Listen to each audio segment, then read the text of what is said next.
As you may already know, dementia is a progressive disease, and having a plan of care is so very important.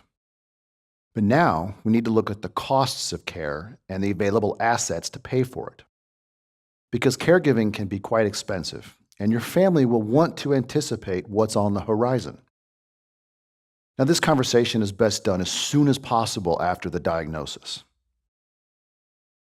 Now, the term costs is associated with both monetary cost and time spent, and we'll look at some caregiving statistics here in a little bit. But first, let's look at the definition of the financial tipping point, and it's this: when the needs of the person being cared for begin to outweigh the ability to pay for the care. Let me repeat that.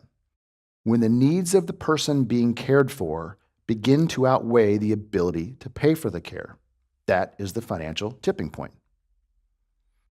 Now, for many families, money is a touchy subject, but it is vital to begin talking about it soon because it is the one thing that will drive the decisions about what future care looks like. So first, educate yourself about the costs for in-home care assistance and for facility living. Knowing these figures will help guide both the initial planning and the future planning as the disease progresses. And what this means is you should begin to contact both home care agencies like Thoughtful Care and long-term care facilities to better understand their specific costs. And timing is important here. Try to make a plan for the financial aspect of care before any crisis occurs. We've mentioned that time has a financial value. Though it's not seen as a financial cost per se, the amount of time a person is caregiving has value and worth.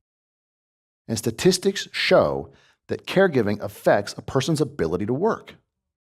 According to a study by the AARP, nearly 7 in 10 caregivers report making work accommodations because of caregiving. Now, these adjustments can include arriving late, leaving early, taking time off, perhaps cutting back on work hours, changing jobs, or simply stopping work entirely. What this means is that the caregiver's ability to work outside of the home and earn a living is diminished by providing care. So caregiving is real work. It's unpaid, often necessary work, but it should be factored in as a cost of caregiving. So here's how to begin making a financial plan for your loved one's care. First, list all assets and know how long they need to last based on what you've learned about home care versus facility care. Then decide at which point, financially speaking, moving to a facility will become necessary. You can also talk about personal versus pooled family resources. Now, a good home care company will have the experience to know what level of care your loved one needs. So by now you might be wondering, what's the difference between remaining at home and moving to a facility? And once you understand the difference, you will better understand when it is time to make that move.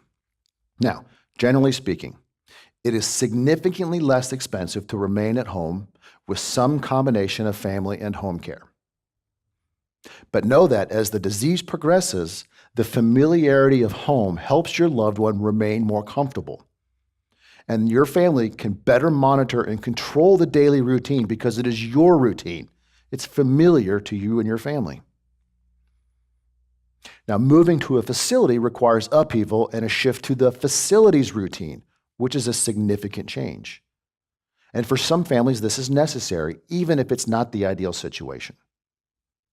The facility will likely assess your loved one and determine that they are best suited for dedicated memory care, which is generally the highest cost of care in a facility.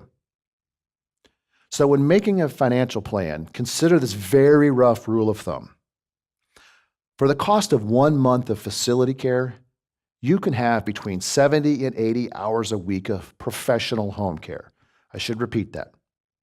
For the cost of 1 month of facility care, you can have between 70 and 80 hours a week of professional home care. Now, dementia is somewhat of a moving target in that there's a ratio between disease progression and cost of care. Generally, the more progressed the disease is, the more it will cost for care. And dementia can progress at varying rates, and that will throw variables into your care plans. So try to create a few of them for different eventualities. And know that your efforts will not be wasted. There's not one right way to do this, but the best thing you can do is to plan early and adjust your plan as needed. Careful financial planning will give you peace of mind, which will allow you to spend more quality time with your loved one. Thank you.